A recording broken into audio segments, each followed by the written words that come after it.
ತಮಿಳುನಾಡಿನಲ್ಲಿ ಮುಖ್ಯಮಂತ್ರಿಯಾಗಿ ಅಧಿಕಾರಕ್ಕೇರಿ ಕೇವಲ 3 ತಿಂಗಳಲ್ಲಿ ನಟ ರಾಜಕಾರಣಿ ಸಿ ಜೋಸೆಫ್ ವಿಜಯ್ ರಾಷ್ಟ್ರೀಯ ರಾಜಕಾರಣದಲ್ಲಿ ಹೊಸ ಇತಿಹಾಸವನ್ನ ಸೃಷ್ಟಿಸಿದ್ದಾರೆ.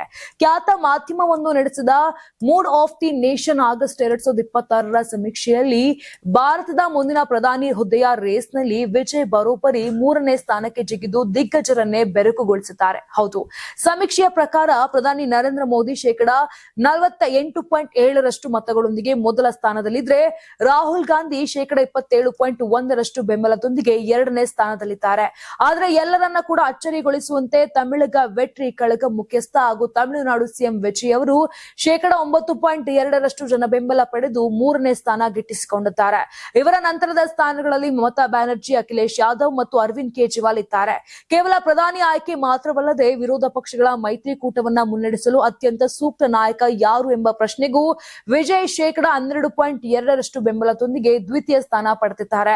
2024ರಲ್ಲಿ ಪಕ್ಷ ಕಟ್ಟಿ 2026ರಲ್ಲಿ ಮೊದಲ ಚುನಾವಣೆಯಲ್ಲಿ ಗೆದ್ದು ಮುಖ್ಯಮಂತ್ರಿಯಾಗಿರುವ ವಿಜಯ್ ಅವರನ್ನ ಮುಂದಿನ ಪಿಎಂ ಎಂದು ತಮಿಳುನಾಡು ಸಚಿವರು ಈಗಾಗಲೇ ಬಹಿರಂಗವಾಗಿ ಪ್ರತಿಪಾದಿಸಲು ಶುರು ಮಾಡಿದ್ದಾರೆ. ಇದರ ಜೊತೆಗೆ ದಕ್ಷಿಣ ಭಾರತದಿಂದ, ಅದರಲ್ಲೂ ತಮಿಳುನಾಡಿನಿಂದಲೇ ಮುಂದಿನ ಪ್ರಧಾನಿ ಹೊರಹೊಮ್ಮಲಿದ್ದಾರೆ ಎಂಬ ಚರ್ಚೆಗೆ ಟಿವಿಕೆ ನಾಯಕರು ನಾಂದಿ ಹಾಡಿದ್ದಾರೆ. ಈ ಬೆಳವಣಿಗೆಯು ರಾಷ್ಟ್ರ ಮಟ್ಟದಲ್ಲಿ ರಾಹುಲ್ ಗಾಂಧಿ ಸೇರಿದಂತೆ ಪ್ರಮುಖ ನಾಯಕರ ಮತ ಬ್ಯಾಂಕ್ ಮೇಲೆ ಪ್ರಭಾವ ಬೀರಲಿದೆ ಅಂತಾನೆ ಹೇಳ್ಬಹುದು.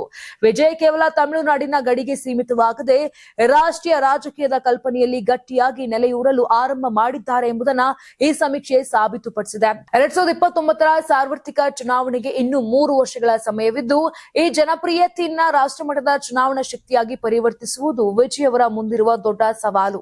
ಏನೇ ಇರಲಿ, ದಳಪತಿ ವಿಜಯ್ ಅವರ ಈ ರಾಜಕೀಯ ಜಿಗಿತ ಸದ್ಯ ರಾಷ್ಟ್ರ ರಾಜಕಾರಣದಲ್ಲಿ ಹೊಸ ಸಂಚಲನ ಮೂಡಿಸಿರೋದಂತೂ ಸತ್ಯ. ಹಾಗಾದ್ರೆ ನಿಮ್ ಪ್ರಕಾರ ಯಾರು ಮುಂದಿನ ಪ್ರಧಾನಿ ಆಗ್ಬೇಕು? ನಿಮ್ಗೇನ್ ಅನ್ಸುತ್ತೆ? ಕಮೆಂಟ್ ಮಾಡಿ.